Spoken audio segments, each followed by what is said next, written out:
So, hello everybody. For those of you who don't know me, my name's Carlie, and in June I took over as the Director of Student Experience at the National College of Hypnosis and Psychotherapy. And for those of you who do know me, you will probably at some point have heard me talk about this lady here. So Sharon Mustard has been running courses through us and for her own company for a long, long time in easibirthing, which is her own model of working with fertility, for working with pregnancy and childbirth, and for postnatal mental health issues and early parenting relationships. She's been running face-to-face courses for a long time, but recently over lockdown, well, has been incredibly challenging for many of us. She's taken that opportunity to launch her own online school. And earlier on in the year, she launched her postnatal mental health and early parenting relationships course online, and then recently has just launched her Hypnosis for Fertility course. So she has very kindly agreed to just come and have a chat with me today, just to explain a little bit about the online school and the Hypnosis Fertility or fertility training. So many of you will have already met Sharon, but hopefully you'll just get to know a little bit more about her today and what her influences were and what's kind of led her to training online. So thank you very much, Sharon. So I guess, Sharon, I think I have been personally on a couple of your courses, and I think I've never really had the opportunity to ask you that before easibirthing came along as a model, what was it that first inspired you really to start specialising working with men and women kind of through that sort of transition from fertility to kind of parenthood? What was your inspiration? Sure, absolutely. Well, as far as I'm concerned, I trained as a psychotherapist and hypnotherapist 25 years ago. So that probably gives my age away a little bit, Carlie. But at that time, this is the area that I wanted to specialize in. Hypnobirthing at that time was very much in its infancy, if I can say that, with hypnobirthing. And it was something that was really starting to receive a lot of attention within our profession and also outside of it and in the maternity world. So very much at the beginning, it was about the pregnancy and childbirth area that I wanted to specialize in. Inspiration-wise, and this may well surprise you, it surprises a lot of people, there were two areas that even before my qualification that really brought me to be inspired about birth and why I wanted to specialize here. It was number one, that I grew up in Northern Ireland, and I was the daughter of a pig farmer. So although it was a very different species, I was around birth and that just the natural physiological process for many years. So a bit of an unusual inspiration there. And also, and again, quite a surprise, I am one of 43 cousins. My first cousin, my family in Northern Ireland, both grannies, were very, very fertile indeed. So it's something I think that is just almost like it's been part of my blood, part of my genes. So when I qualified as a therapist, this definitely was the area that was just calling me. Yeah, I guess being on your easibirthing courses, I guess that it's that thread of that being a natural physiological process just goes all the way through the core, doesn't it? And I think hearing that is so interesting to see that you've experienced that all the way through. And so for you, that narrative around birth, around kind of pregnancy and things was such a different story to perhaps that's prevalent within our culture of kind of that it's something to be afraid of and things. Mm-hmm. So interesting. And then what then led you into then kind of developing your courses for training professionals? So what led you to kind of coming up with the easibirthing model? Sure. Well, at that point, which is about 11 years ago, that we started our relationship, just over 11 years ago, with the NCHP and running courses for therapists. there is a really quite a diversity of the quality, shall we say, and the depth of training courses out there, both in hypnobirthing, which is where I started, but also in fertility and in postnatal mental health and parenting, both your relationships with your partner, but also with primarily with your baby and your child themselves. And so I very, very strongly wanted to make sure that we were able, with the NCHP, to run very, very good quality courses. So that certainly was one of the things. By that point, I had already, for just over a decade, been working with people on that journey to parenthood. And my interest and my passion had already grown from fertility right through pregnancy, childbirth. As you quite rightly said, so many people are afraid, and this can affect both their enjoyment of pregnancy and that concern during that transition. Their anxiety could be building, possibly low mood building, confidence reducing, especially with people with low self-esteem already. You know, can I do this? Can I do birth? Can I do being a parent and a good enough parent? So I really wanted primarily to help clients, but the training was about helping therapists to help clients, to empower them. And also, it isn't, as a lot of people think, hypnobirthing is just about helping and not hindering that natural physiological process, but it is also about ensuring that we feel positive about whatever that unique experience is, including C-sections. So, you know, it's the whole variety there. And it's the same with fertility, that we work with people with that being able to enhance natural conception right through to being able to help with assisted fertility methods like IVF being the most common one, of course. So I guess it's kind of just working with whatever comes up in that respect, and I guess putting that control back into the parents' hands, and that idea of, you know, whatever their choice is okay. Yeah. Totally. Sorry, go on. And with if I could just add to that, actually, with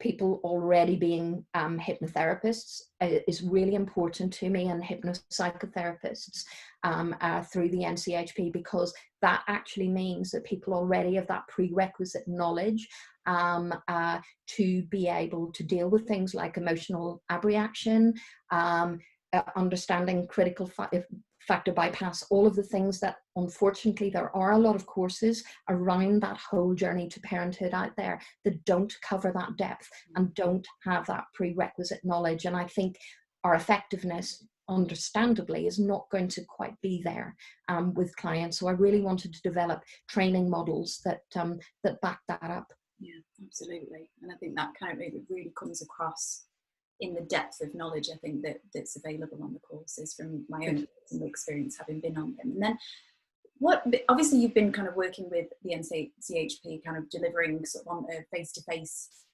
courses for a long time now, as you said, but it's recently you've made that transition into online working, and it's a world that so many of us are having to get used to very quickly. And I wonder what kind of led you to that transition, what kind of thought that's about? Sure.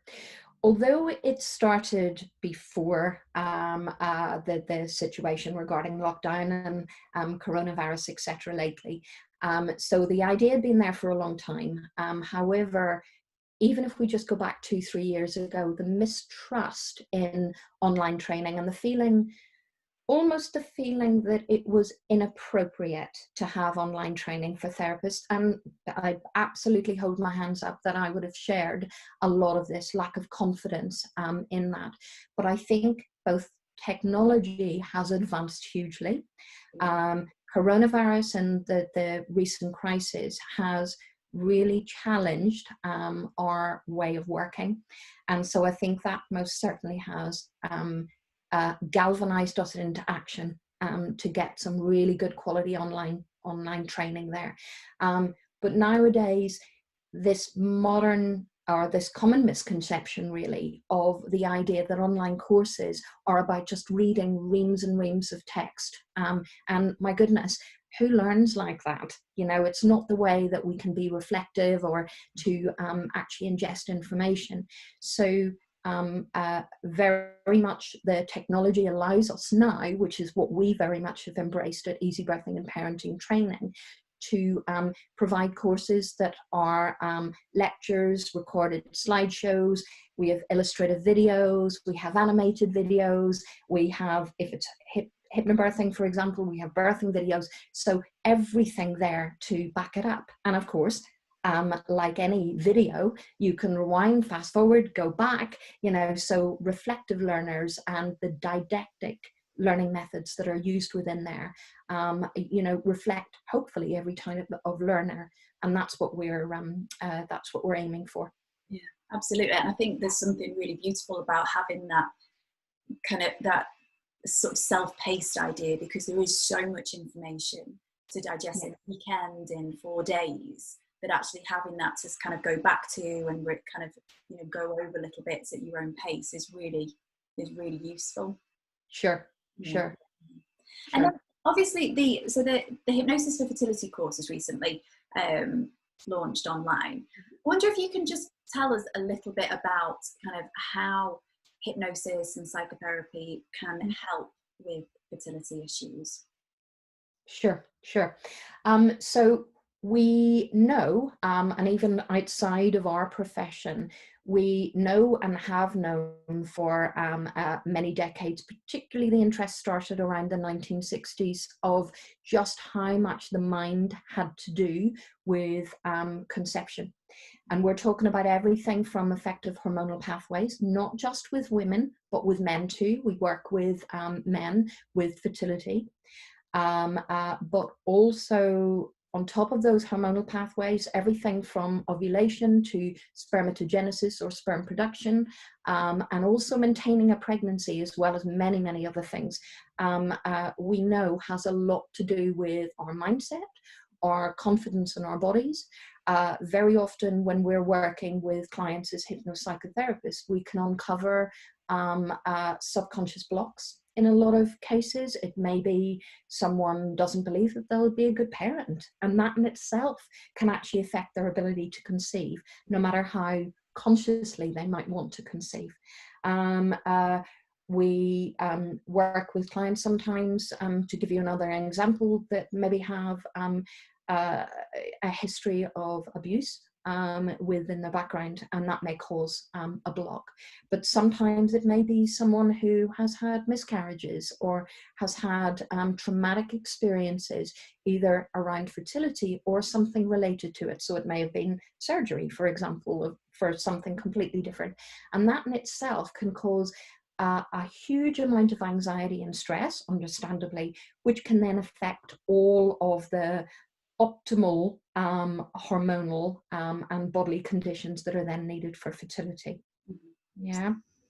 There is a wealth of research to back this up, and it's research that we discuss on the course in great depth, so that we've got the backup, if you like, as to how much stress, anxiety, subconscious blocks, mindset has to do with fertility, both in men and women.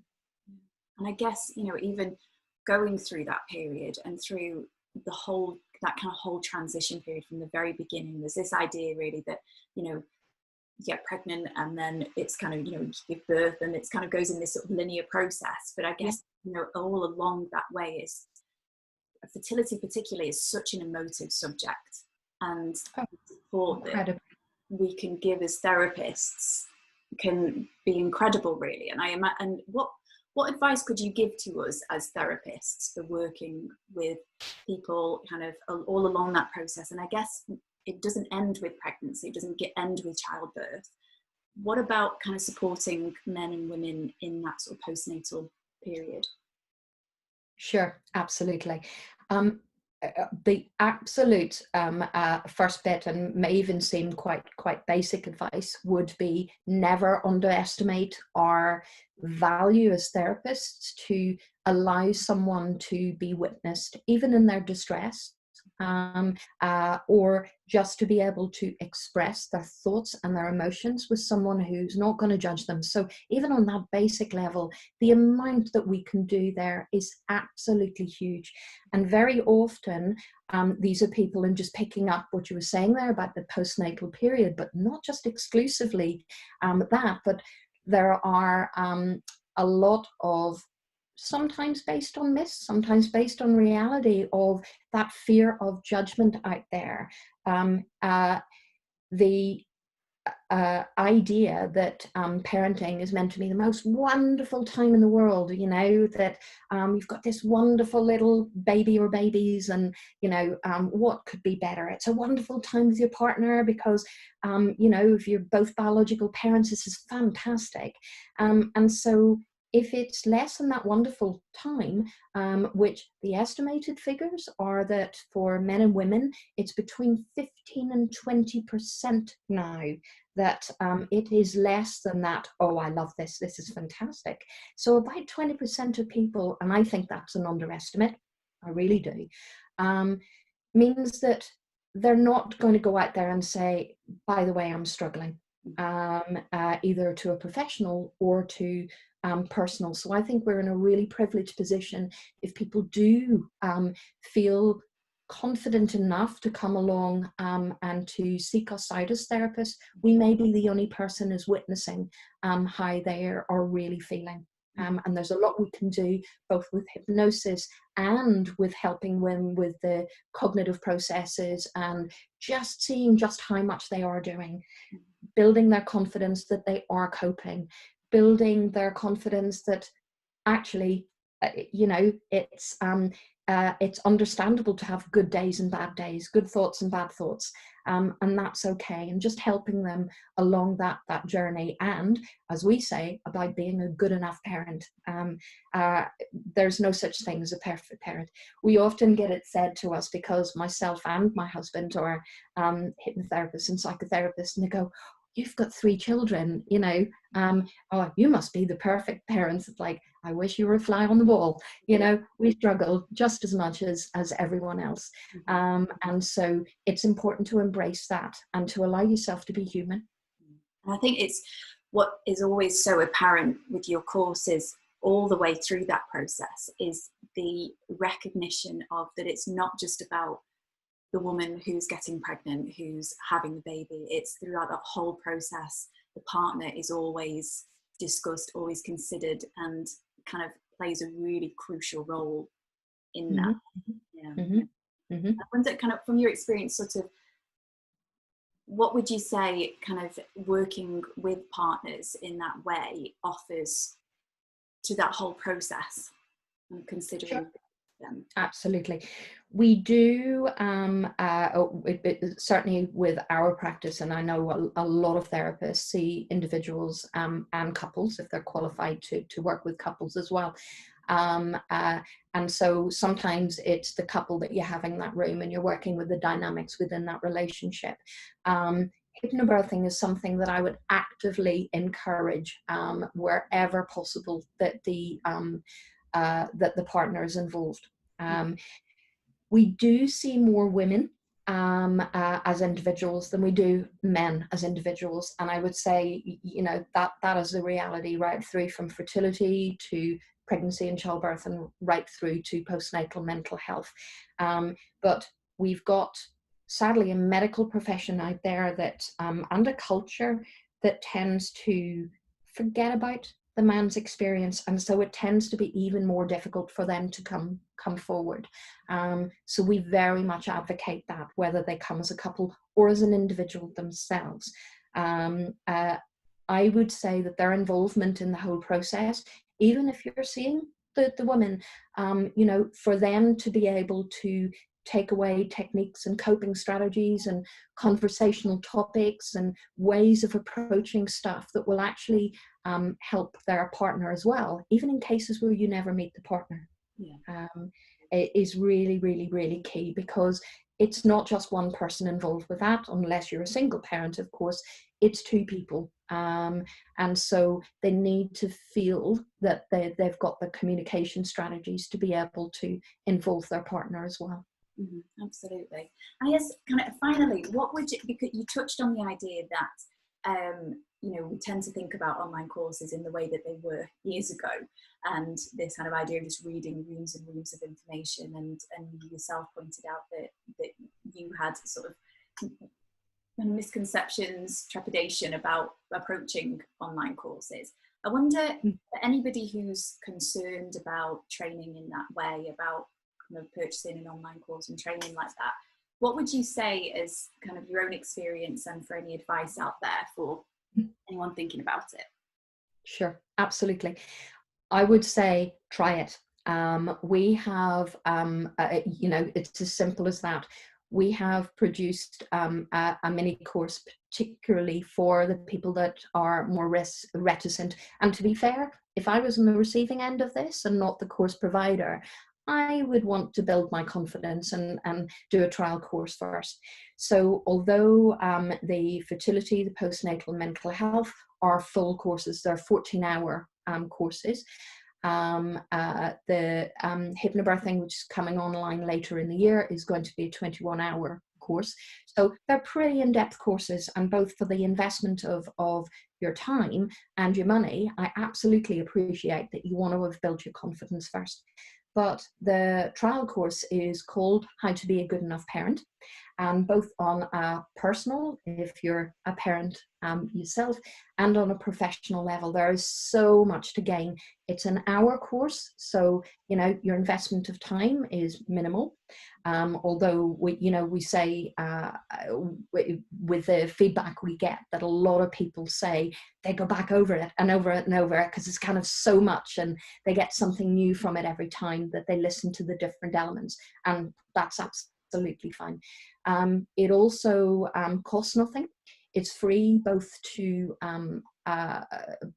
join our school. So if you think that's a bit like signing up to a university or to a school, it's free to sign up to that trial course of an hour, and you get all of the snippets, if you like, of the type of elements that are involved in any of our more in-depth online courses. So that's a really, really good way to start.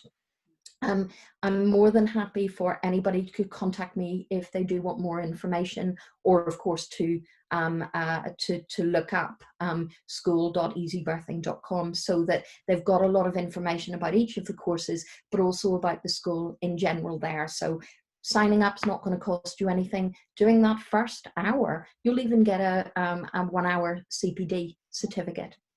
The other thing that I would say is it's almost a taboo subject, which is bizarre in our profession, is this idea that we mustn't talk about wanting a successful business and wanting an income because we're here to help people. Well, although that hopefully none of us are in the therapy profession with an incentive of wanting to make as much money as possible, and lots would say that perhaps we need to join another profession if we want to be multi-millionaires. But if we want to help people, we need to make sure that that's sustainable, and that includes building a successful business. And so doing a specialist like any of these areas, or whether you do all of our courses, whether online or live, some people absolutely still prefer to come to one of our hotel venues and do that live. So whichever you do, what it does is it helps you to be able to build that successful business. We know that the number one reason for women consulting a GP in the UK is pregnancy. Number two GP visits for women is fertility, which that's a surprising one. So if you're wanting to build a successful business so that you can help people, whether you're aiming for part-time or full-time, this is the way to go. A specialism can really help you. And believe me, we are still generalists. Sometimes people worry about, well, if I've specialized in a particular area, people aren't going to come to me for phobias, etc. But they are. and we have a general practice. Easy birthing and parenting is part of that practice. Absolutely. Thank you so much, Sharon. It's been really informative and brilliant to speak to you, so thank you so much. And I will put a link to Sharon's school and contact details below this, so just click through and connect. Thank you very much. Lovely. Thank you very much, Carlie. Thank you for the opportunity. Okay.